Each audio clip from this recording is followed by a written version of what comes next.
kemiskinan ekstrimnya turun, tapi masyarakat miskinnya 11,88% yang berjumlah 131.830.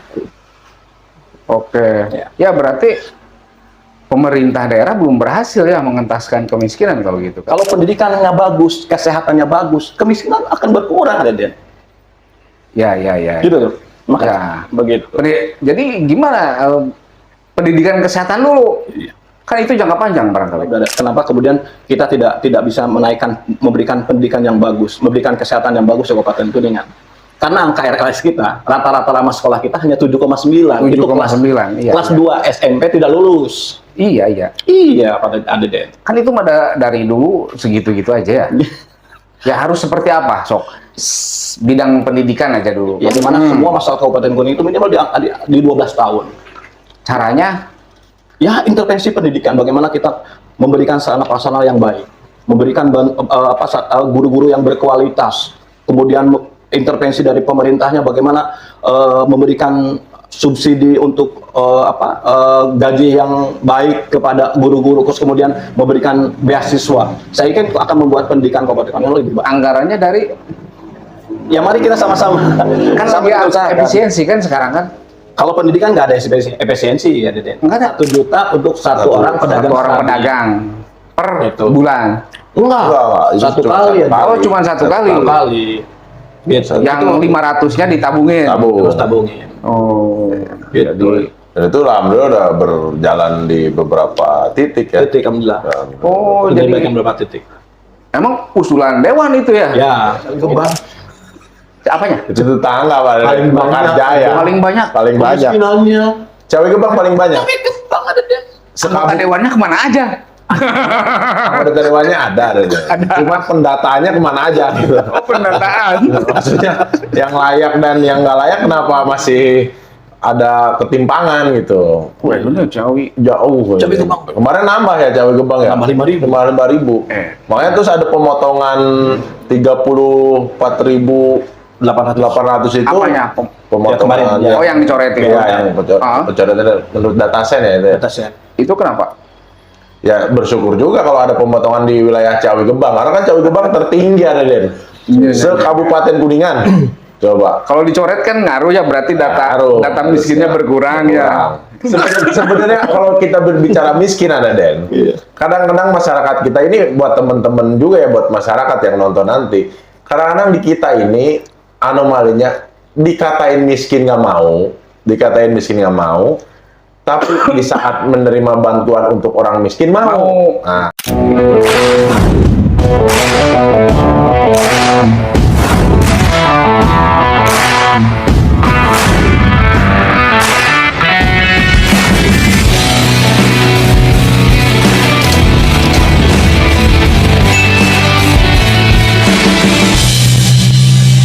Assalamualaikum warahmatullahi wabarakatuh, pemirsa Kuningan Mas Channel. Kita kembali ke podcast Kuningan Mas. Kuningan kemarin disebut miskin ekstrim, dan ternyata masuk ke pemimpinan Pak Bupati Dian Tuti, angkanya ada yang mengatakan ya, ada yang asbun pemirsa, bahwa angka miskin ekstrim di Kuningan itu justru malah naik sekarang. Yang asbunnya itu anggota dewan pemirsa.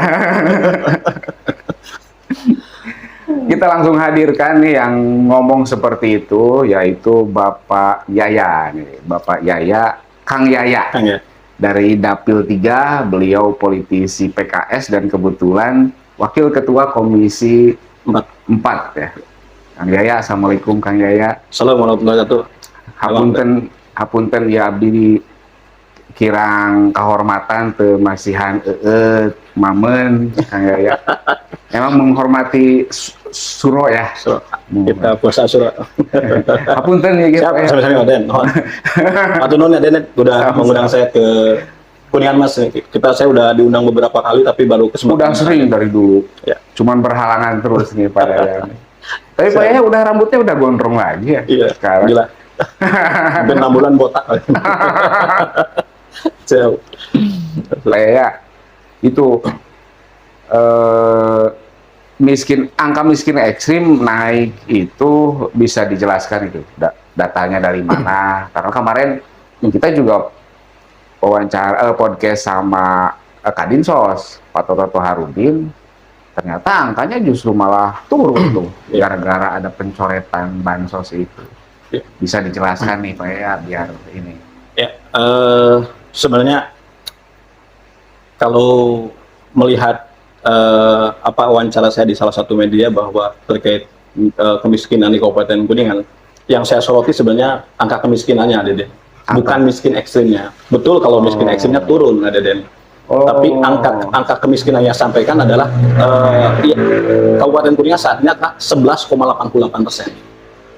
Angka kemiskinannya. Ya, angka kemiskinannya 11,88%. Artinya 12 warga Kabupaten Kuningan itu salah satu orang itu adalah warga miskin. Nah, dengan jumlah yang dari data BPS, saya pakai data BPS. BPS itu tuh. Data BPS itu 131.830 orang yang dikatakan miskin hasil daripada BPS Kabupaten Kuningan terkait dengan data Kabupaten Kuningan. Nah, terkait yang saya bilang naik itu bukan persentasinya, bukan angka persentasinya, tapi tingkat kedalaman atau keparahan. Tingkat keparahan itu naik menjadi 2,02. Nah, tingkat keparahan dan kedalaman ini apa, Ade? Garis kemiskinan masyarakat Kabupaten Kuningan itu yang ditetapkan oleh BPS itu di angka 420.000. 420.000 per orang per bulan. Nah, kalau ternyata angka keparahannya itu ternyata makin banyak yang jauh di bawah garis kemiskinan, itu di angka hampir 2,02%. Nah, itu angka keparahan sama kedalamannya makin jauh. Artinya tingkat kemiskinan Kabupaten Kuningan ini yang di angka 420 ternyata ada naik tingkat keparahannya hampir di 2,02%. Naik, ada dia. Iya. Jadi jarak antara si kaya dan si miskinnya semakin jauh, ada. Gitu. Jadi misalkan nih ada orang yang makannya tadinya sehari itu 1 kali. Ya. Malah sekarang mah sehari sekali itu pun setengah piring gitu, Bisa maksudnya jadi seperti itu. keparahannya ya. Bisa jadi Contohnya seperti Iya. itu. Karena kalau berhitung tentang garis kemiskinan, itu kan dari BPS itu ada 2 perhitungan, Den. Bagaimana pemenuhan kebutuhan makanan sama kebutuhan non kebutuhan makanan. Contoh kebutuhan makan, bagaimana masyarakat warga atau masyarakat yang disebut miskin itu dalam memenuhi kebutuhan makan.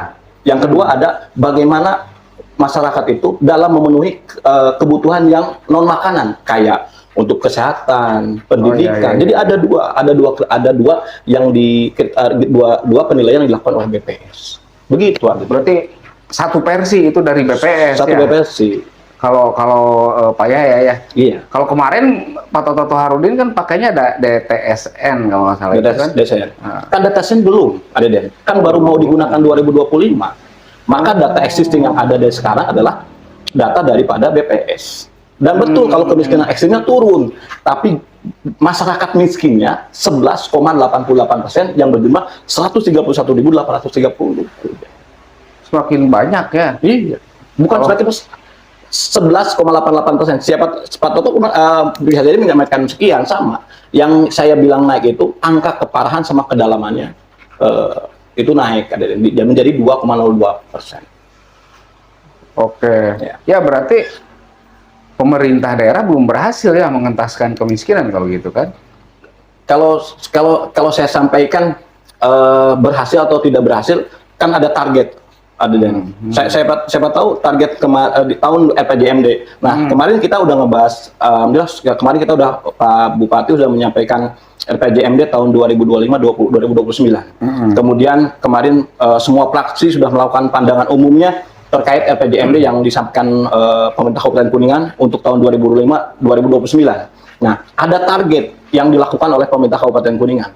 Menyelesaikan kemiskinan yang tadinya 11,88% menjadi 8,2%. Oh, 8,2. Ya, menjadi 8,2%. Kemudian menurunkan pengangguran yang tadinya 7,78 menjadi 7,2%.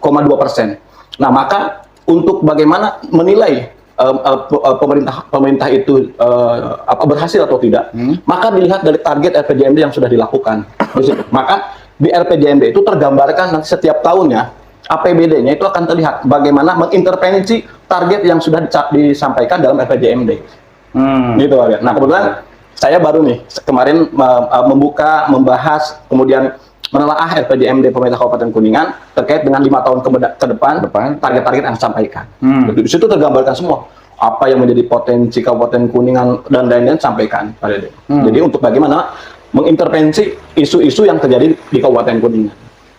Nah kalau tadi kita fokus di kemiskinan dan pengangguran kan berarti ya. Karena itu yang paling penting kan indikator keberhasilan seorang pemimpin daerah itu. Itu di di RPJMD itu fokusnya mau kemana sih sebetulnya Kuningan? Ya kalau fokusnya kita Kabupaten Kuningan kan dengan 8 isu strategis yang harus kita selesaikan, diantaranya kemiskinan dan pengangguran. Maka saya cenderung kalau kemudian sekarang kan rame tuh ada jalan rusak dan lain-lain itu kan luar biasa. Tapi kalau saya kebetulan saya di Komisi 4, saya cenderung bagaimana kita menyelesaikan kemiskinan dahulu. Kemiskinan. Karena kemiskinan ini sangat penting kalau kita selesaikan. Karena saya yakin orang kalau saya sering turun ke lapangan gitu ya. Jadi kemiskinan itu kayak saya melihat masyarakat miskin yang tersenyum tapi besok dia berpikir bagaimana memenuhi kebutuhannya. Mereka bangun bukan untuk berprestasi tapi mereka bangun bagaimana untuk memenuhi kebutuhan pribadinya. Itu kan yang dilakukan Aden. Nah, maka saya yakin kalaulah kemudian kemiskinan kita selesaikan, maka saya yakin apa yang menjadi problem masyarakat di Kabupaten Kuningan akan dengan selesainya, akan dengan sendirinya, Den. Saya bukan mengesampingkan terkait infrastruktur, tidak, tapi selesaikan dulu kemiskinan. Nah, tapi sebenarnya ada sebuah quote yang pernah saya sampaikan bahwa untuk bagaimana negara ini bisa maju, maka harus diselesaikan dahulu pendidikan dan kesehatan. Dari pendidikan, dari kesehatan. Saya yakin kalau pendidikannya bagus, kesehatannya bagus, kemiskinan akan berkurang, Den. Gitu loh. Maka begitu. Jadi gimana pendidikan kesehatan dulu? Kan itu jangka panjang barangkali. Enggak, Bu. Tidak. Tapi ini tadi saya bilangnya, ini adalah sebuah hal yang menurut saya sepakat dengan pendidikan, kesehatan. Tapi makanya siapa tahu dengan kemudian hasil sekarang bahwa kemiskinan terbesar di Kabupaten Kuningan. Nah, kalau kalian lihat apa nih penyebabnya? Kan bisa lihat bagaimana pendidikannya, bagaimana kesehatan. Kan banyak orang ada Den yang karena dia pendidikannya bawah. Mereka tidak punya kemampuan, tidak punya skill. Akhirnya apa yang mereka lakukan? Kerja biasa, kerja kasar. Kalau kemudian dia sudah tidak punya pendidikannya mohon maaf rendah, kemudian kemudian mereka membutuhkan untuk pelayanan kesehatan yang baik, kemudian mereka tidak punya uang, kan ini juga akan menjadi lebih miskin. Banyak juga ada Den, saya kalau berbicara dengan orang asuransi gitu ya, itu banyak juga kalau orang yang tadinya kaya juga bisa jadi miskin gitu, karena sakit kan biaya yang terlalu tinggi. Apalagi kalau tidak punya BPJS. Sekarang udah ada BPJS, itu bisa mungkin tercover. Kalau zaman dulu udah biaya cuci darah besar dan lain-lain besar, itu bisa membuat orang menjadi miskin mendadak gara-gara itu. Makanya saya yakin, saya sepakat dengan bagaimana untuk maju sebuah negara, sebuah kabupaten, selesaikan pendidikannya, selesaikan kesehatannya. Begitu, Alden. Ini modal utama menurut saya. Kalau yang berarti PKS setuju itu dua sektor itu. Setuju saya kalau itu yang diprioritaskan gitu kan dalam mengentaskan kemiskinan. Bukan misalkan sektor pertanian, pariwisata dikembangkan sehingga mampu mengentaskan kemiskinan. Nah, tadi saya sampaikan bahwa takutnya ada penyebab. Ya, penyebab kenapa kemudian kita tidak bisa memberikan pendidikan yang bagus, memberikan kesehatan yang bagus di Kabupaten Kuningan. Karena angka RLS kita, rata-rata lama sekolah kita hanya 7,9. Itu kelas 2 SMP tidak lulus. Iya, Pak Deden. Kan itu dari dulu segitu-gitu aja ya. Ya harus seperti apa, Sok? Bidang pendidikan aja dulu. Ya, kalau bidang pendidikan bagaimana sekarang target ke depan adalah di RPJMD 2025 ke depan. Itu adalah 12 tahun. bagaimana semua masyarakat Kabupaten Kuningan itu minimal di 12 tahun. Caranya? Ya, intervensi pendidikan, bagaimana kita memberikan sarana prasarana yang baik, memberikan guru-guru yang berkualitas, kemudian intervensi dari pemerintahnya, bagaimana memberikan subsidi untuk gaji yang baik kepada guru-guru, terus kemudian memberikan beasiswa. Saya kira itu akan membuat pendidikan Kabupaten Kuningan lebih baik. Anggarannya dari? Ya mari kita sama-sama. Kan sama lagi usahakan. efisiensi kan sekarang kan? Kalau pendidikan nggak ada efisiensi ya, Deden. Nggak ada. Pendidikan itu harus sesuai dengan apa yang diamanatkan, sekitar kalau nggak salah minimal di angka 20% kalau nggak salah. Gitu. Berarti 2025 nggak ada efisiensi di bidang pendidikan Kuningan? Harusnya tidak ada, tapi kan kita lagi-lagi kita lihat tentang anggaran kabupaten pasti ada yang kemudian terpangkas. Tapi kan dan alhamdulillah bantuan dari pusat, yang lain tuh mudah-mudahan kita bisa maksimalkan itu. Kira-kira bisa nggak dalam berapa setahun, ya 5 tahun lah misalkan, mencapai target itu? Rata-rata lama sekolah jadi 12 tahun lah gitu. Kalau saya lihat, saya tetap optimis dengan apa yang akan ditargetkan. Karena ketika kemarin Pak Bupati bertemu dengan Pak Gubernur untuk bagaimana target 12 tahun ini dilakukan, pasti akan ada intervensi yang dilakukan oleh Gubernur untuk memberikan bantuan ke Kabupaten Kuningan terkait permasalahan infrastruktur di Kabupaten Kuningan, terutama sekolah. Ada bagaimana sekolah, yang disampaikan adalah besok bagaimana satu daerah itu satu hamparan. Kadang kan gini, anak melanjutkan sekolah SD, SMP, begitu SMP-nya terlalu jauh, akhirnya tidak jadi sekolah karena terlalu jauh. Apalagi ada zonasi, akhirnya karena tidak masuk dan kemudian jauh juga, akhirnya dia tidak sekolah. Akhirnya apa? Kan Dia bisa bekerja. titip kakak itu. Zonasi. Gitu. Nah itu, alhamdulillah ada kemudian besok tersampaikan bahwa akan dilakukan dalam satu wilayah itu satu hamparan. Dari ada SD-nya, SMP-nya, kemudian SMA-nya di situ ada. Iya. Itu salah satu yang akan dilakukan bagaimana mengejar angka 12 tahun itu. Bukankah sudah dilakukan itu? Baru akan dilakukan. Oh, baru. Iya kan, baru SD, SMP dalam satu hamparan. Daerah-daerah yang jauh ke kota, SMA-nya yang terlalu jauh, maka didekatkan. SMP-nya yang terlalu jauh, itu akan didekatkan. Sehingga nanti RAS rata-rata anak sekolah itu lebih apa? Mereka dekat. Oh, mudah seperti itu. Untuk mempermudah stabilitas terkait dengan pendidikan. Itu banyak hal yang sedang kita lakukan. Iya. Ya kan pendidikan ya. Berarti kira-kira berapa tahun tuh mencapai, sekarang kan 7, kelas 2 SMP lah gitu kan.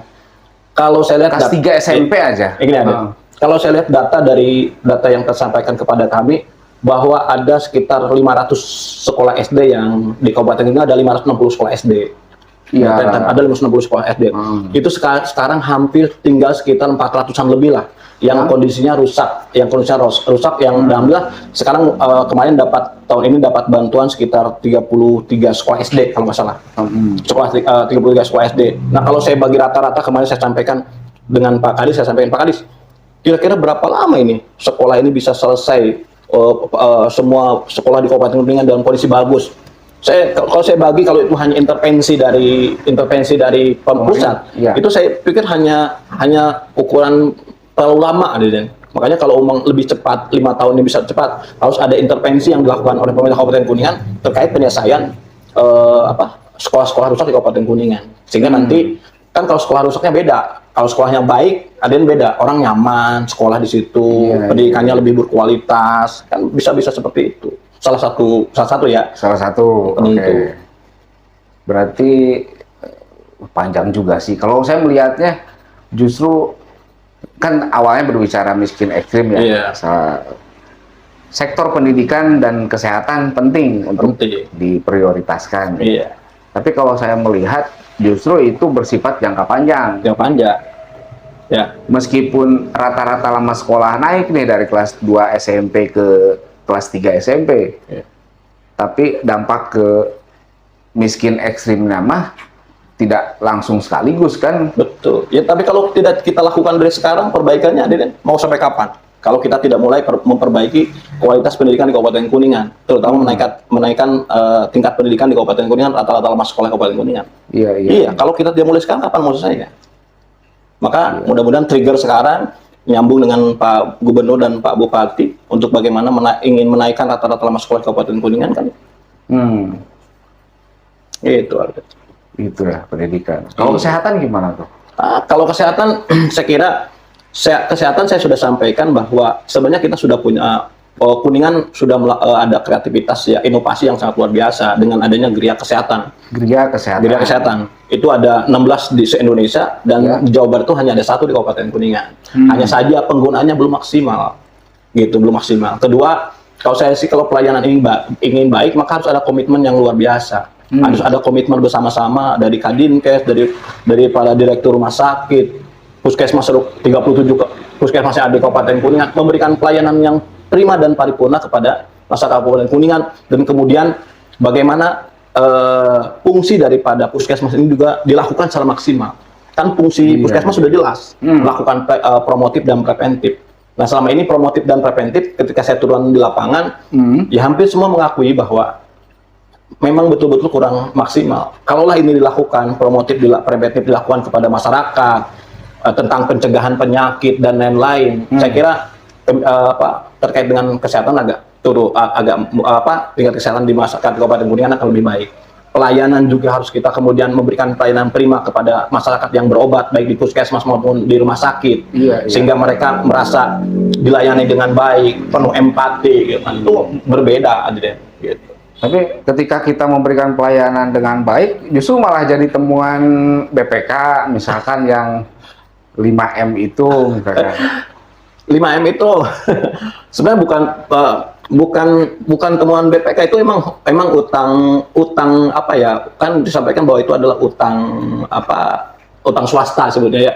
Utang swasta Gitu, utang yang emang bukan Jamkesda, bukan Jamkesda. Oh, jadi utang ya. Kan gini Aden, kan kadang ada masyarakat yang menggunakan Jamkesda. Jamkesda itu kan limitnya hanya 5 juta per orang. Limitnya hanya 5 juta. Tapi begitu mereka berobat ke rumah sakit, ternyata harus melakukan tindakan operasi, pasti akan lebih daripada 5 juta. Nah, maka itu sisanya akan jadi utang, Aden. Oh gitu. Iya, akan jadi utang. Sementara mungkin masyarakat, yang namanya masyarakat pakai Jamkesda, biasanya masyarakat miskin tidak mampu, Aden. Bagaimana kemudian mereka harus bayar kekurangannya, kadang menjadi ada yang 11 juta, ada yang 7 juta, 8 juta. Kan pasti itu akan jadi utang. Iya kan, ketika itu merupakan salah satu pemberian layanan terbaik, malah jadi utang, dan utang itu malah jadi berimbas kepada WDP gitu kan. Saya kira kalau itu tercatat, dan itu tercatat bahwa itu sebagai utang. Tidak, kalau utang itu bukan masuk dalam penyebab itu ya. Bukan. Oh. Kan tercatat kalau itu ada. Ada dan disampaikan benar adanya. Itu memang pasiennya emang belum punya itu ya, belum punya BPJS kesehatan. Tadi kan Jamkesda. Kalau masyarakat yang menggunakan Jamkesda kan 5 juta tuh. Iya. Berarti masyarakat yang emang betul masyarakat yang tidak bisa bayar BPJS iuran, atau masyarakat yang emang sampai saat ini mereka belum bisa mendapatkan BPJS gratis. Umpamanya masyarakat tidak mampu tapi belum dapat bantuan BPJS gratis, kan banyak kan, Deden?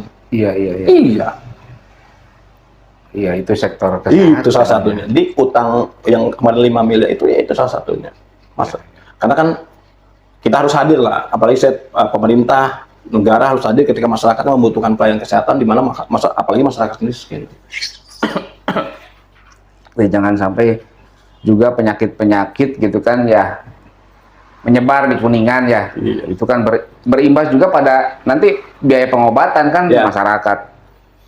Masih beruntung kalau misalkan yang sakitnya anak anggota dewan misalkan kan itu masih punya biaya lah gitu kan ya. Kita BPJS ada deh. BPJS kan. BPJS saja. Kalau yang warga kurang mampu terus dia kena DBD kan kasihan juga kan. Nah itu.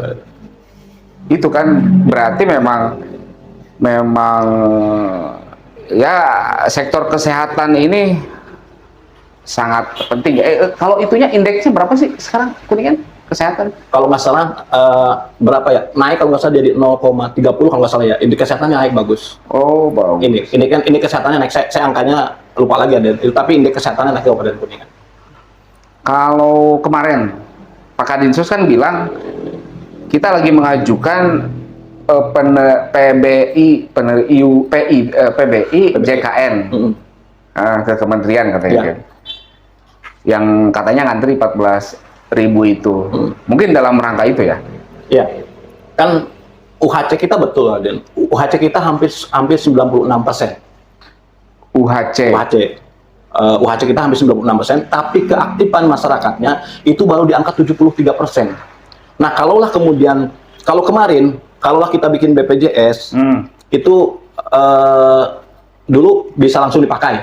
Terus tiba-tiba nggak bisa dipakai, harus nunggu 1 minggu, 2 minggu kadang. Nah, itu karena tingkat keaktifan kitanya kurang, ada Den. Nah, batas tingkat keaktifan, sehingga begitu kita daftar BPJS itu langsung bisa digunakan, itu sekarang di angka 80%. Nah, ketika saya tanyakan kemarin, untuk bisa 80%, kira-kira harus berapa aktif BPJS yang harus kita aktifkan? Itu di angka 80.000, ada 80.000. 80.000 peserta BPJS. Sementara sekarang yang antri untuk mendapatkan BPJS tadi dari yang diajukan PBN ya, itu untuk yang di PBN itu hampir sekitar tadi 14.000. Berarti kalau ambil 100.000, nah 100.000 itu membutuhkan kurang lebih 50 miliar per tahun, Adit. Per tahun 50 miliar untuk iuran itu. Iya. Gede juga ya. Besar, Adit. Ya artinya kan untuk tadi mengepus itu butuh anggaran besar juga kan? Iya, makanya ya Kuningan kan tadi kemampuan fiskal kita hanya 13% dari APBD Kabupaten Kuningan. Hanya 13%. Sementara ya berarti kita harus, kalau untuk bagaimana kita menyisikan 50 miliar dari mana dia? Maka ya satu-satunya kita tetap minta bantuan Pusat ya. Karena emang Kuningan ini kan kita masih ketergantungan ke pusat tadi. Kita hanya 13% kemampuan fiskal kita. Sementara daerah-daerah lain juga mungkin sama ya. Sama. Pusatnya bebeknya. Ya, mungkin wilayah-wilayah seperti yang hampir iklim seperti hampir seperti Kabupaten Kuningan ada juga, tapi ada juga yang emang mereka yang sudah mandiri aja, bahkan PAD-nya lebih besar. Iya, kalau kayak Bandung, Kabupaten Bandung kan udah beda, dan Kerawang udah beda. Mereka bahkan PAD-nya lebih besar daripada APBD yang ditransfer di pemerintah. Gitu ya.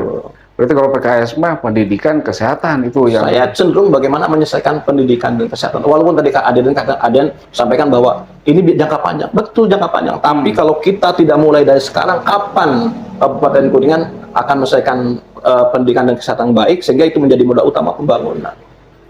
Maka walaupun jangka panjang tidak menyelesaikan kemiskinan saat ini, tapi saya yakin efek dari peningkatan pendidikan, efek daripada peningkatan kesehatan, itu besok Kabupaten Kuningan akan jauh lebih baik daripada hari ini. Ya, itu ada. Pak ya, kalau selesai nih pendidikan kesehatan, kalau bicara tentang potensi Kuningan sebenarnya, potensi Kuningan sebenarnya yang paling besar apa sih sehingga itu bisa ya nambah PAD lah gitu kan? Kalau saya lihat kemarin di laporan BPS, Aben, saya selalu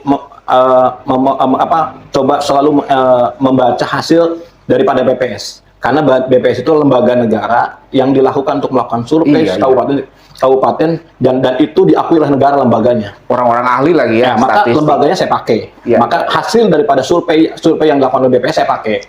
Nah, terkait dengan Kabupaten Kuningan, kalau melihat kemarin yang tersampaikan bahwa potensi Kabupaten Kuningan terkait dengan contoh bahwa Kabupaten Kuningan ini rata-rata MDPL-nya itu di angka 0 sampai 500 itu di angka 65%.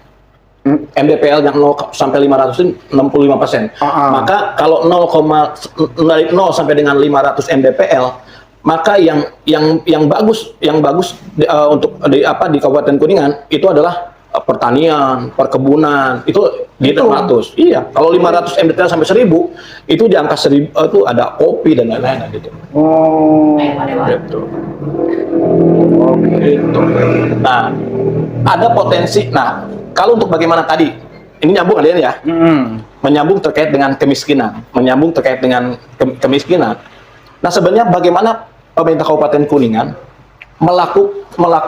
harus mengetahui apa yang menjadi kelebihan potensi dari pemerintah Kabupaten Kuningan. Potensi Kabupaten Kuningan apa tadi?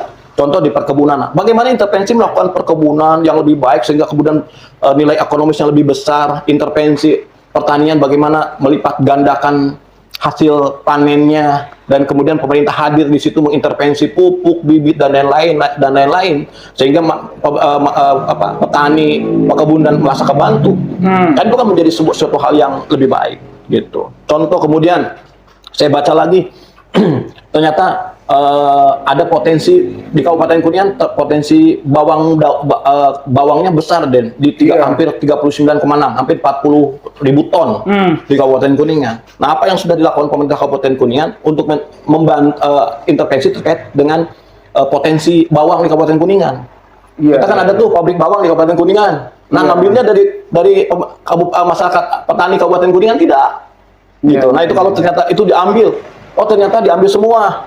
Bahkan kekurangan ngambil dari Jawa. Nah, harusnya pemerintah bagaimana mencari lagi petani-petani yang mau nanam bawang dan dibantu hasil produksinya untuk kemudian bisa terjual atau hasilnya terjual dipakai oleh masyarakat Kabupaten Kuningan atau pabrik-pabrik bawang yang ada di Kabupaten Kuningan, sehingga pabrik bawang yang ada di Kabupaten Kuningan tidak harus ngambil dari Jawa. Iya, kalau kita hampir pabrik bawangnya besar semua di Kabupaten Kuningan ada. Harusnya kemudian itu jadi potensi ya produk bawang Kabupaten Kuningan ya masuk di situ semua. Kenapa? Kalau umpamanya masih kekurangan, karena kekurangan masih ngambil dari Jawa, kan harusnya intervensi dong pemerintah Kabupaten Kuningan sehingga ada petani-petani bawang baru yang itu nanti dibantu dilakukan pembinaan sehingga nanti hasil produksinya bisa dimasukkan ke pabrik tersebut. Emang kalau dari sektor pertanian sumbangan PAD-nya besar. Kalau itu berjalan nih kalau ya salah satu penyumbang PDRB kan dari pertanian. Terbesar kita dari pertanian. Yang dari 500 M itu. Iya, PDRB ya. PDRB Kabupaten Kuningan penyumbang terbesar dari pertanian nanti. Oh, selama ini tuh ya. Iya. Kalau lagi saya di Dapil 3 ada Den. Iya. Dapil 3 itu ada penghasil mangga terbesar kan. Kabupaten Kuningan itu hampir ratusan ton. Ratusan ton. Tapi kadang di sana itu ada kalau umpamanya harga mangganya murah itu dibuang ada. Hewan tuh ya. Hemat. Harusnya kalau ternyata ada produksi mangga yang sangat melimpah, ada produksi mangga sangat melimpah. Nah, intervensi pemerintah juga di situ. Bagaimana olahan dari mangga. Saya kalau salah di kabupaten lain itu ada yang namanya menjadi tepung mangga. Kan itu ekspor. Iya. Mangga dijadikan tepung. Iya. Potensi yang ada. Daerah mana itu? Nanti bisa studi banding kan? Boleh pokoknya Ciawi Gebang, Sukaraja, Sukadana sekarang kan itu hampir mangga semua. Bahkan Indramayu pun katanya ya ketika kekurangan ngambil dari Kuningan. Maksudnya daerah luar yang produksi tepung itu? Kalau nggak salah Bogor Mas Aden. Oh, Bogor masalah. Saya waktu Komisi 2. Waktu Komisi saya tahu bahwa itu ada yang kemudian mengolah mangga menjadi tepung mangga. Oh, itu harusnya di kunjungan kerja tuh ke sana ya. Harusnya begitu. Jangan Pekalongan lagi, Bang. Iya. Kayaknya kita kedatangan tamu nih. Iya. Anggota Dewan. Kemudian nih sama-sama di Komisi 4 juga. Sama-sama Komisi 4 ya? Iya, beliau. Inilah ya partner dua ini enak. Oh, berarti satu itu ya, satu komisi dan satu dapil. Waduh. Jadi di Komisi 4 kirain mau di debat ini. Seru gitu. Mangga Kang Oi. Aduh ya. Tos awis tetepang. Awis tepang. Alhamdulillah. Pak Oi. Wakil Sangora bae. ya terus Ini lagi on ya? lagi on. Wah, mantap. Lagi on. Bisa di ini pemirsa, ini beliau Nurholis Mauludin Sah. Ingat ya. Tapi belum sah-sah. Belum sah-sah. Masih tetap bujangan. Ya itu adalah. Emang posisi udah bagus sih. Ngerendeng gitu. Bagus ya? Nggak apa-apa ya? Kena ya? Karena kayaknya masih bisa dikatur gimana? Bisa. Itu maksudnya ini ngobrol lagi ya. Siap gitu. Nah, jadi itu, Koy, kita Gimana, Ren? sudah berjalan tadi ngebahas tentang kemiskinan ekstrim. Lalu kata Pak Yaya untuk mengatasi kemiskinan dan pengangguran di Kuningan itu dua sektor yang harus dikedepankan, Iya. pendidikan dan kesehatan. Kesehatan. Ya, gitu.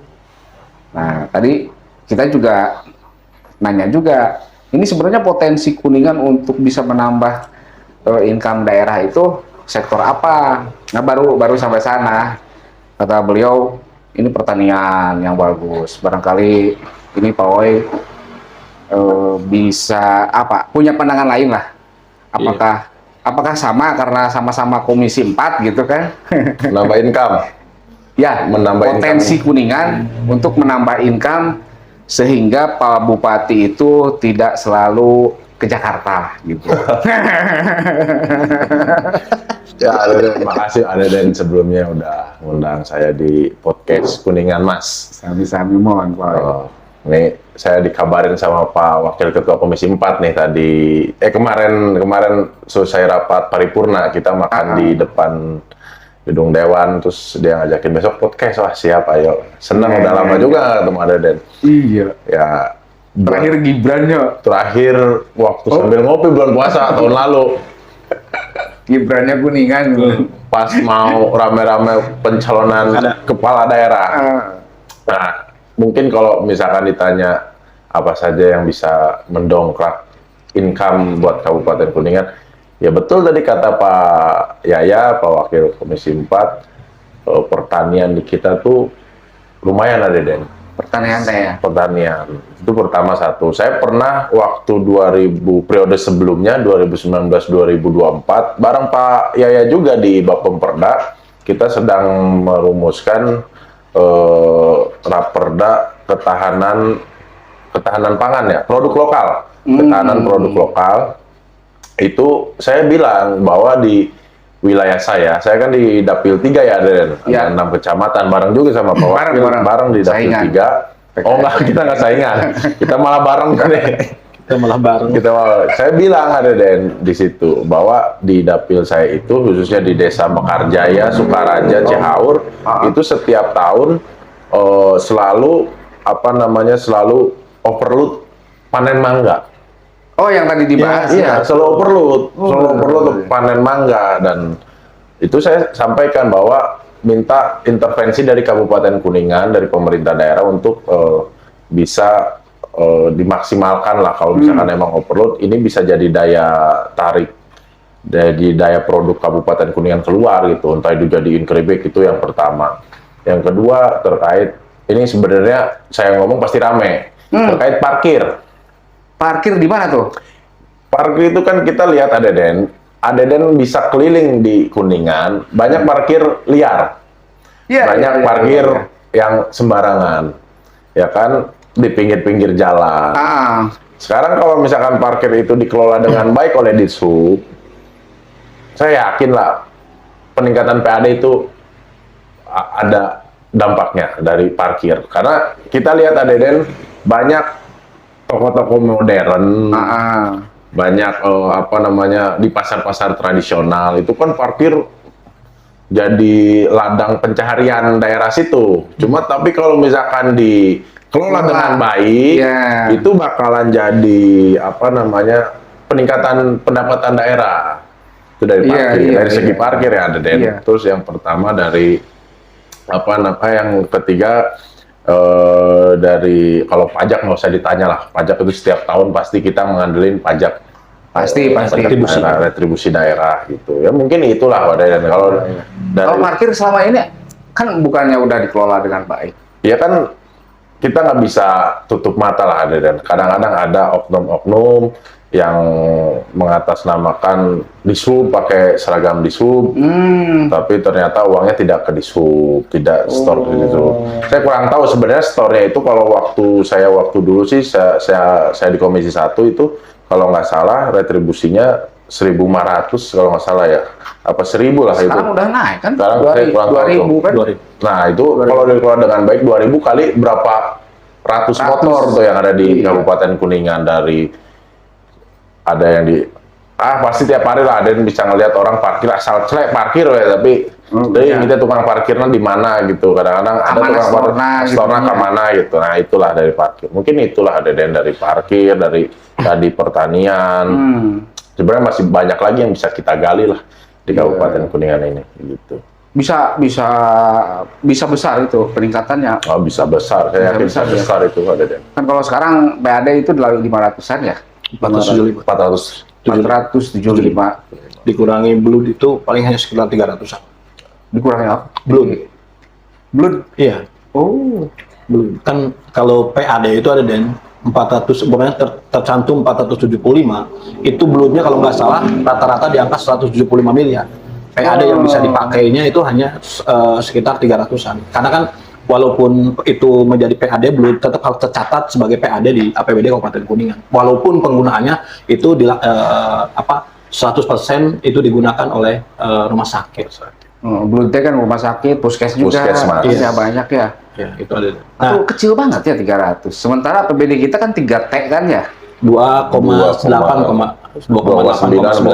ya, biar cepat Ya dikit lagi mau ke 3T lah. Amin, amin. biar cepat ngitungnya. gitu kan ya. betul. Mulai masalahnya kalau 2,8 ke 3T itu 200 miliar ada Den. Nah, nyarinya Oh, iya, bingung.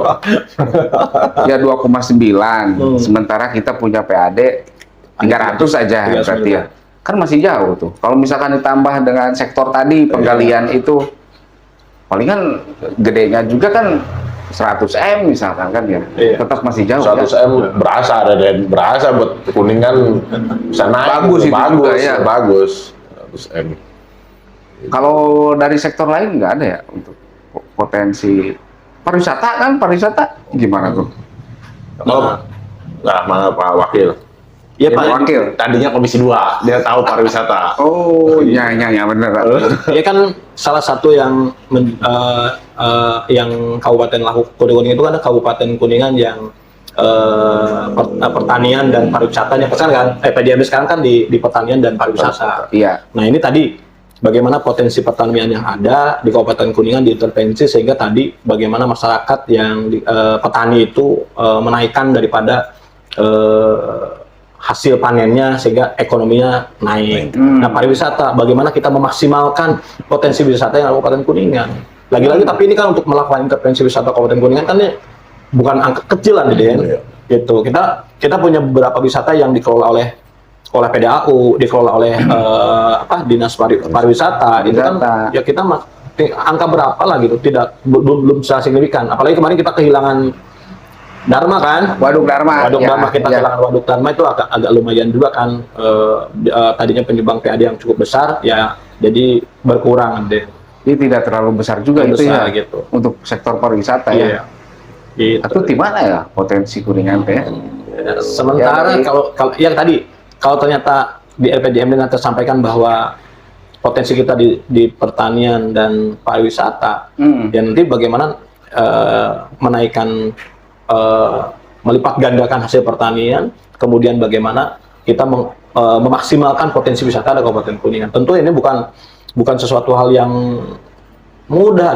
Saya yakin untuk membuat wisata sekarang, walaupun kita punya banyak wisata alam ya, banyak wisata alam di Kabupaten Kuningan kayak Curug dan lain-lain, yaitu masih salah satu yang memang bisa nyumbang kita. Atau jangan-jangan Kuningan itu terlalu tertutup terhadap investasi? Nah, menarik nih Deden. Karena terakhir itu RT/RW kita dibuat pada tahun 2011 kan, 2031 Ya. Dan sekarang lagi melakukan revisi di provinsi terkait dengan substansi. Nah, ini revisinya sudah lakukan. Nah, sebenarnya kalaulah kemarin sampaikan bahwa kita tidak ramah investasi, bisa jadi bahwa investor itu artinya belum ada kepastian di Kabupaten Kuningan terkait dengan iklim investasi Kabupaten Kuningan. Salah satunya adalah zonasi. Zonasi berarti masuknya di apa? RT RW, RDTR atau RT/RW akan terlihat ada. Di RT/RW akan dapat zona yang sudah tersampaikan kan zona timur selatan untuk bagaimana besok menjadi zona industri gitu. Nah, itu juga salah satu akan nanti meningkatkan investasi meningkatkan ya. meningkatkan investasi. Itu belum kemiskinan jelas akan naik berarti. juga juga, Ben. Pengangguran akan Iya. berkurang juga dari situ.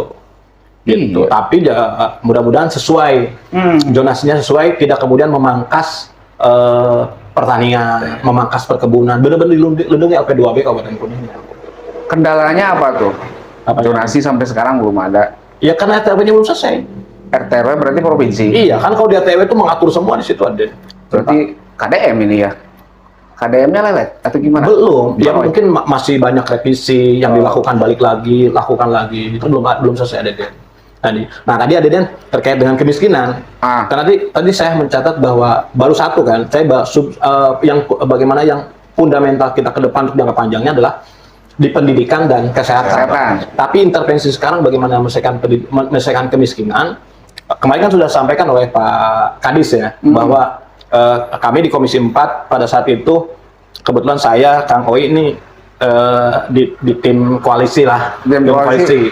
Bagaimana 100 hari Pak Bupati besok itu menjadi trigger bagaimana penyelesaian apa yang menjadi masalah di Kabupaten Kuningan. Salah satunya intervensi terkait dengan kemiskinan. Nah, muncullah waktu itu adalah bantuan PENA, Pahlawan Ekonomi Nusantara. Pahlawan Ekonomi Nusantara itu lahir dari pemikiran kita di koalisi, dan kebetulan kami di Komisi 4 akhirnya kita kawal pada saat pembahasan dengan Dinsos, dan kemudian kita kawal juga pada saat Banggar. Akhirnya alhamdulillah kita masuk tuh ada anggaran yang disetujui oleh Pak Bupati, dan itu dimasukkan dalam agenda 100 hari Pak Bupati. Nah, tujuan daripada PENA itu, Pahlawan Ekonomi Nusantara itu, tujuan awal adalah kita memberikan bantuan kepada masyarakat yang masyarakat itu tidak dapatkan bantuan BNT, BLT, PKH dan lain-lain, sehingga mereka dibantu oleh bantuan PENA. Gitu kan, banyak masyarakat yang emang mereka masyarakat yang tidak mampu, masyarakat yang benar-benar miskin, tapi mereka tidak dapat bantuan-bantuan yang dari pemerintah. Nah, maka intervensinya adalah bantuan PENA. Kita diskusi dengan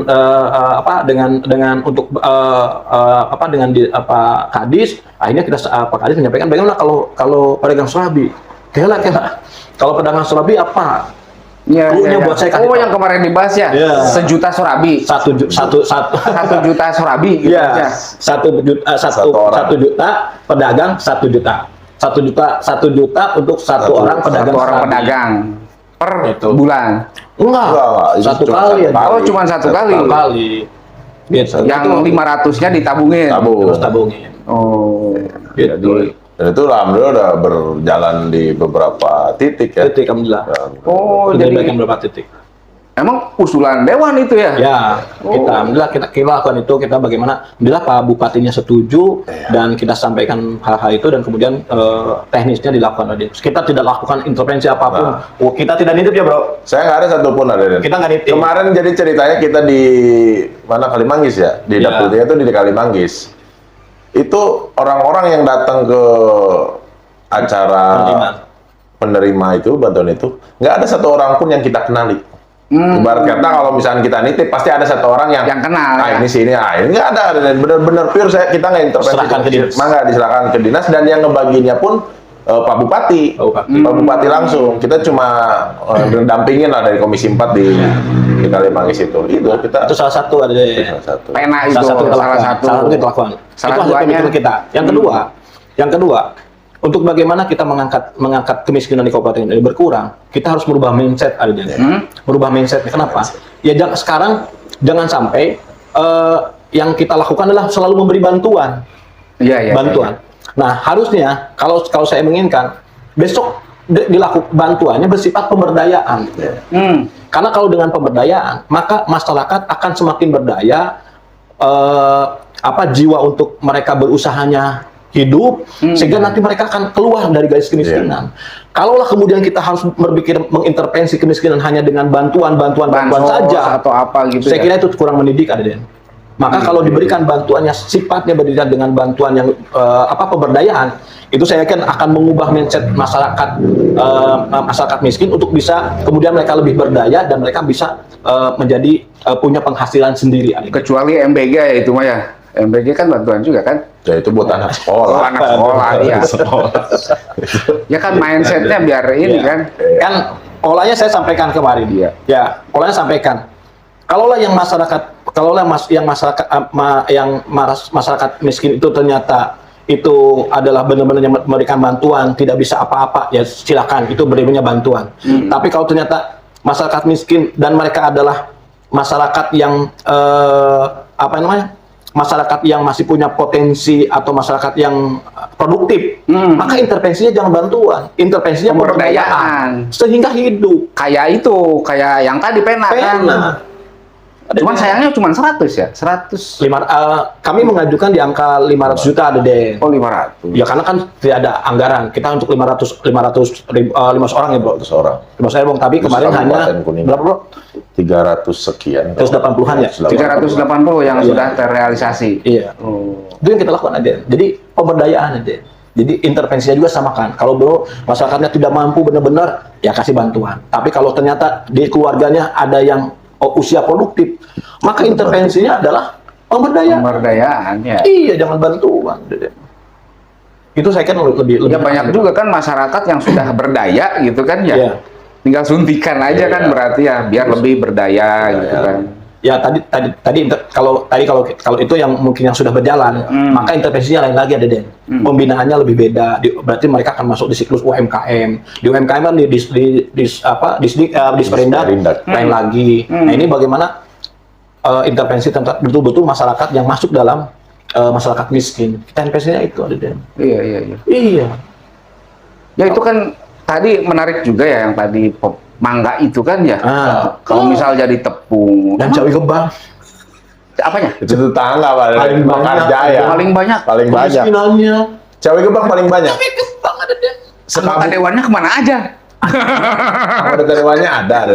Cuma pendataannya kemana aja gitu. Oh pendataan. Maksudnya yang layak dan yang nggak layak kenapa masih ada ketimpangan gitu. Wah bener Jawi. Jauh. Cabai Gebang. Kemarin nambah ya Cawe Gebang ya. Nambah 5.000. Nambah 5.000. Makanya terus ada pemotongan 34.800 itu. Apanya?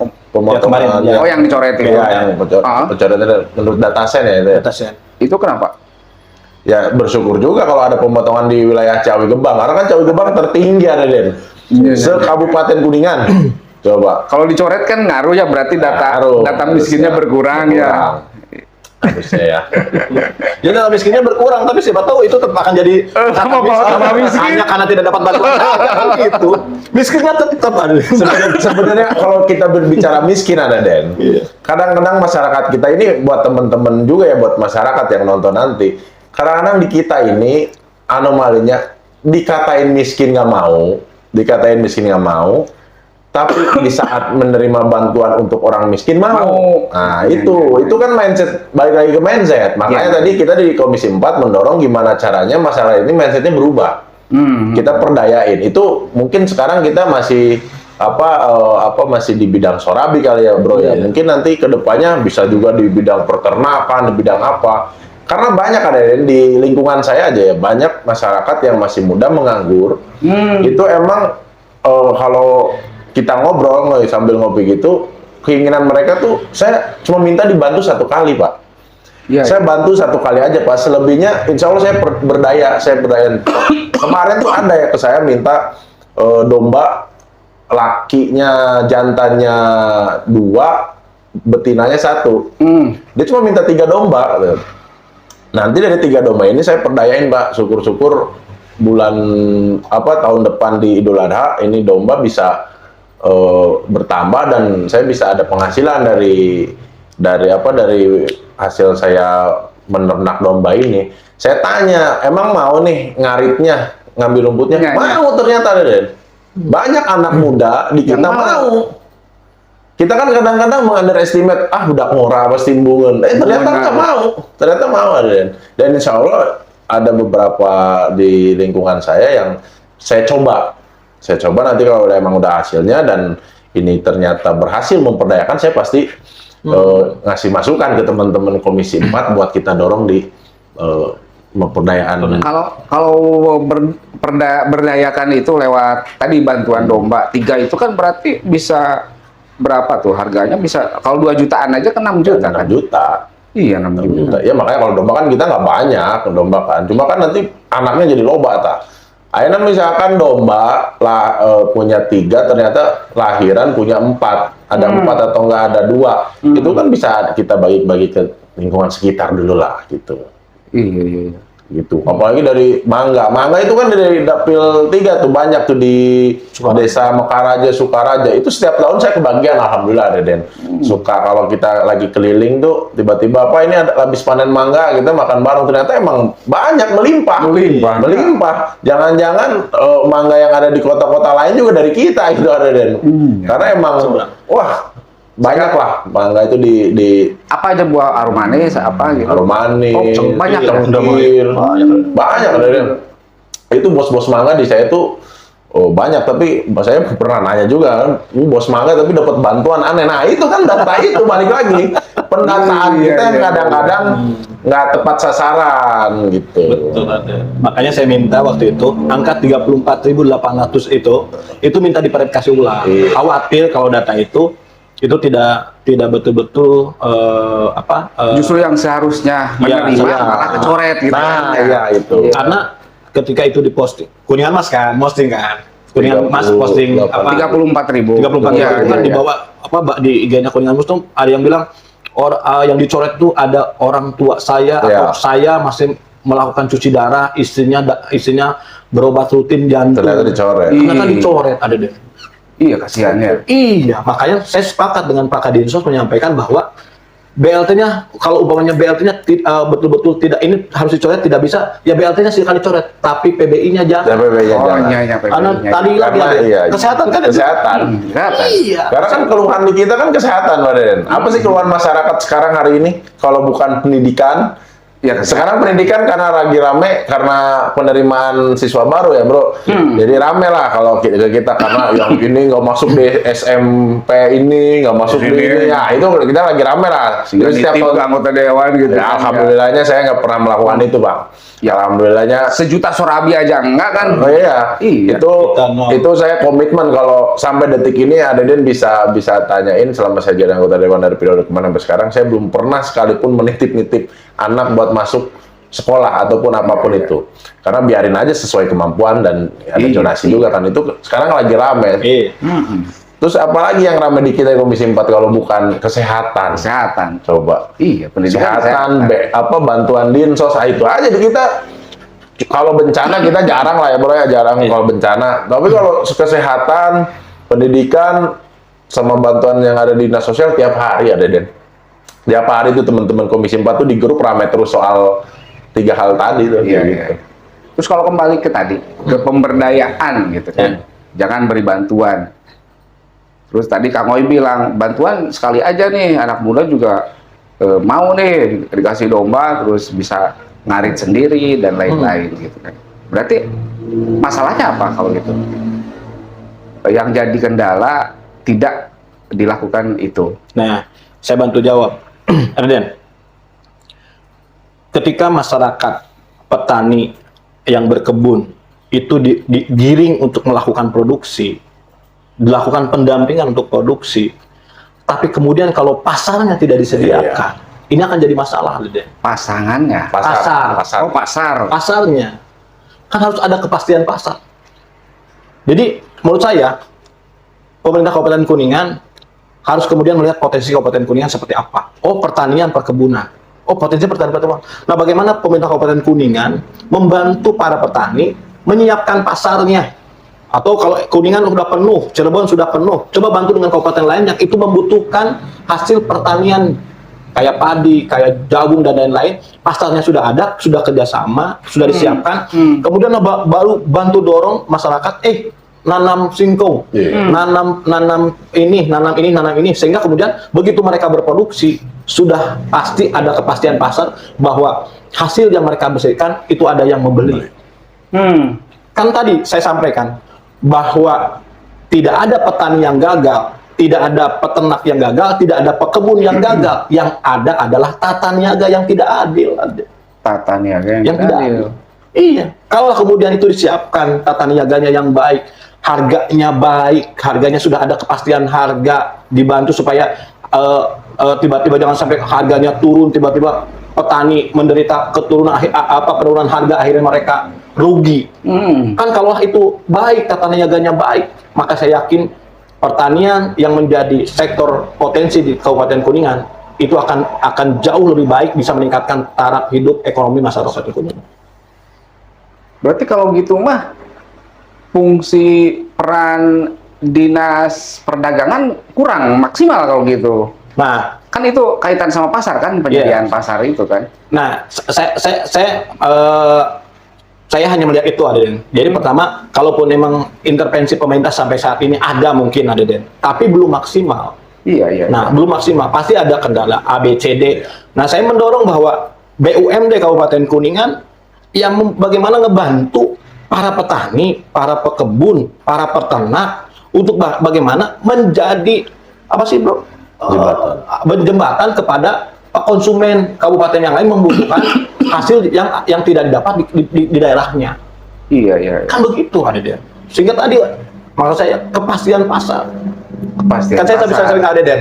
Di Kabupaten Kuningan itu 0 sampai 500 MDPL itu pertanian dan perkebunan. Udah potensi itu yang kita lakukan, tapi pemerintah bantu intervensi agar hasil yang dihasilkan oleh masyarakat Kabupaten Kuningan itu ada kepastian pasar, aya nu meulina. Kalau misalkan bantuan permodalan kan bisa kan, misal beli kambing ya, kan ada pokir ya misalkan gitu kan, dana Wah, pokir Aden, itu. kalaulah kemudian kepastian pasarnya sudah ada, kepastian sudah ada nih, ya mau investor, mau pemerintah memberikan bantuan juga kan mau, karena sudah pasti ada. Ini kan ada, Iya, iya, iya. ada berapa puluh hektar bengkok di Kabupaten Kuningan Ya, yang tersebar di desa-desa, itu bisa dibantu kalau itu kemudian jadi pemberdayaan yang cukup baik, kan? pasarnya ya. Pasarnya harus disiapin dulu. Kan banyak orang yang contoh dia suruh nanam A, orang kan dulu rame kampung orang. Iya, iya, orang. Nah itu kan, tapi ada pasarnya kemarin kan belum jelas gitu kan. Ada suruh nanam ini kan dulu rame tuh, nanam ini tiba-tiba hilang orangnya. Kan bisa begitu, Aden. Nah maka tadi kasihan masyarakat, Aden. Madu. Madu apa? Madu kental. Madu saya Keling. baru dengar tuh madu tuh. Banyak yang rugi tuh. Saya yakin kalau intervensinya dilakukan, Aden, tadi, pemerintah hadir memperbaiki kualitas pendidikan dan kesehatan. Pemerintah hadir dalam melakukan pemberdayaan kepada masyarakat miskin atau masyarakat Kabupaten Kuningan yang mau berdaya. Pemerintah hadir kepada para petani untuk bantu intervensi pupuknya, bibitnya sesuai tepat waktu, tepat guna gitu. Pasarnya disiapin. Iya, iya. Keren, Aden, Kuningan, potensi yang ada. Ya kita mau ngapain lagi? Potensi Kuningan sudah tergambar itu, kenapa tidak itu ada gitu? Iya berarti. Ya PR sekarang berarti Iya, lima togenya. Banyak. Pertama RT/RW, tadi belum ada. zonasi akhirnya kan. Iya, Sehingga karena investasi. dengan ketidakpastian RT/RW yang belum ada ini, maka penggunaan lahan sekarang itu awut-awutan, Aden. Tanah banyak kok, saya bilang, sampaikan tanah LP2B yang sudah alih fungsi. Banyak, iya. Tapi kan surplus kata Pak Wahyu katanya. Ya, surplusnya berapa? Kalau 100 ribuan kalau nggak salah. Nah, saya yakin lebih turun. Saya yakin turun dari tahun sebelumnya. Kenapa? Banyak yang tanah-tanah itu yang sudah alih fungsi kok. Oh turun? Iya, coba aja Adena lihat dari wilayah ke sana, Iya. udah alih fungsi, Bro. Adiden main lah ke wilayah timur tuh udah Banyak alih fungsi. Banyak alih fungsi. Sawah alih fungsi ke Iya. ke pemukiman. pemukiman ya? Dan lain-lain. Perumahan-perumahan gitu ya. Iya. Maka kalau Padahal ada perdanya ya, ada LP2B, tapi Oh. kelemahan kita apa? penegakannya. Satu, penegakan, dan tanah LP2B itu, Aden, tanah LP2B itu kadang masyarakatnya tidak tahu kalau tanah mereka menjadi tanah LP2B. Jadi Sosialisasi. ketika masyarakat dipakai sama ya kan punya masyarakat Iya, sendiri kan, punya sendiri, iya, iya. tapi ditetapkan sebagai tanah LP2B. LP2B. Jadi bagaimana masyarakat tidak pemerintah tidak bisa apa-apa, karena kalau tanah masyarakat tiba-tiba itu ditetapkan sebagai tanah LP2B, maka sebenarnya pemerintah wajib memberikan insentif. Apakah pajaknya gratis atau lain-lain, Den? Oh, Iya. ada insentif. Ya, Iya. ya kayak di Bayuning juga kan ada tuh sawah yang jadi LP2B. pemukiman. Ya. Iya. Sok aja Bapak. Seru ya, Adena. Ngomongin Kuningan seru. Seru, Den. seru. Makanya ya mudah-mudahan di bawah kepemimpinan Pak Bupati semakin tertib, semakin baik, arahnya jelas, dan membawa Kabupaten Kuningan melesat. Den. Melesat. Oke. Iya. Kalau justru saya lagi mikir ya, kenapa ada satu sumber besar untuk PAD Kuningan itu untuk mencari itu tuh. Kayak kalau geotermal jadi nggak sih sebetulnya? Kayak Saya kurang paham ada kalau kurang paham. Saya kurang paham. Saya kurang paham tuh ada deh. Saya no komen kalau gitu. Ya karena Komisi 4 kan ya, bidang pendidikan dan kesehatan. Itu kalau geotermal komisi berapa ya, Bro? Satu bro. Komisi Satu, oke. Harus ke komisi 1 berarti. Komisi 1 dulu, emang urusan dulu. Yang jelas PR-nya ini untuk jadi melesat kayaknya belum sekarang-sekarang ya. Masih panjang. Ini kan Masih pemerintah panjang. ini 4 tahun ke depan. Baru berapa bulan ya dari Februari sampai bulan Juli kan baru beberapa bulan, 5 bulan. Santai bro. Santai ya. Masih panjang lah. Tapi kayaknya, Mudah-mudahan maksimal. tapi kelihatannya PKS mengkritik terus sih pemerintahan. Ya emang harus ada deh. Kalau misalkan sebenarnya dibilang koalisi itu yang kayak gimana sih ada deh. Koalisi itu kan yang ngenggerehkeun. Oh, ngagerekeun. Ngenggerehkeun. Nah, maksudnya ya, ada misalkan ada kita kan sebagai apa namanya salah satu bagian perjuangan kemarin di pilkada Dirahmati ya. dirahmati. Jangankan waktu sekarang udah terpilih, waktu kampanye aja ada 1-2 yang harus kita bicarakan, kita sampaikan, dan alhamdulillahnya Pak Bupati welcome soal itu. Iya. Bukan berarti PKS mundur dari koalisi ya. Nah, mangga silahkan tanya. Jadi kalaupun koalisi bukan berarti tidak bisa mengkritik. Kritik. Oh. Ya kalau dalam rel ya kita dorong bantu. Iya. Kalau keluar rel ya kita genggerkan. Gitu deh. Saya yakin lah. Ya dan Kemudian- saya yakinnya Pak Bupati bisa menyelesaikan ini. Iya, iya. Kan dulu Pak Bupati jarang menginstruksikan semua kepala SKPD untuk melakukan ngamen. Ada yang tahu singkatan ngamen? Ngamen itu ini kan. Bukan. Apa? Ngamen itu Pak Bupati belum bilang. Ngamen itu ngadep menteri. Oh. Menghadap menteri. Ngamen. Ngadep menteri. Ngadep dong. menteri. Jadi bukan ngamen begini. Ngadep menteri. Pak Bupati melarang itu. Bukan. Dulu kan sekarang memperbolehkan semua SKPD untuk Oh iya iya iya. mengambil bantuan dari Untuk ngamen ngadep banyak sumber. menteri ya. Ngamen itu Bagian dari ngadep itu kan menteri. ya. Ikhtiar. Iya. Ikhtiar. Ya luar biasa. Salah satu inovasi yang dilakukan ya alhamdulillah ya kita dengan keadaan seperti ini ya bagaimana apapun caranya untuk bisa menyelesaikan permasalahan di Kabupaten Kuningan. Tapi sekarang menteri keren kan tuh. bagus. Sekarang keren ada Den.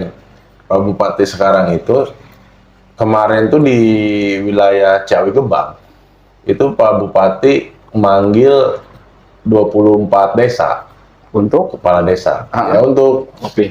ngopi, ngopi. nyerap aspirasi lah. Oh iya iya. Itu iya. kan program itu. keren tuh. Dia berarti langsung turun ke desa untuk menerima keluhan-keluhan yang terjadi di desa-desa. Desa. Jadi mungkin kedepannya kalau itu terus dilakukan, Pak Bupati tahu permasalahan. Tahu permasalahan. Jadi nggak perlu ada reses anggota dewan ya. Ah, ya harus itu. Oh itu tetap Itu harus tetap. Itu kan Kan kepala sudah desa. Kalau kita kan diambil masyarakat langsung. Itu struktural pemerintahan. Itu kan seluruh Oh kok pemerintah. kadesnya langsung. Kadesnya, kepala desanya. Oh. Kalau kita kan masyarakat langsung. Iya iya. iya. Kalau kita kan wakilnya masyarakat. ya. Wakilnya masyarakat kita, bukan wakilnya eksekutif. Eksekutif tuh. Bukan dinas. Bukan, Ya, kita kan bukan dinas. SKPD ya. Kelipasan. Kalau itu dinas berarti Pak Anujul itu jadi kepala dinas dong.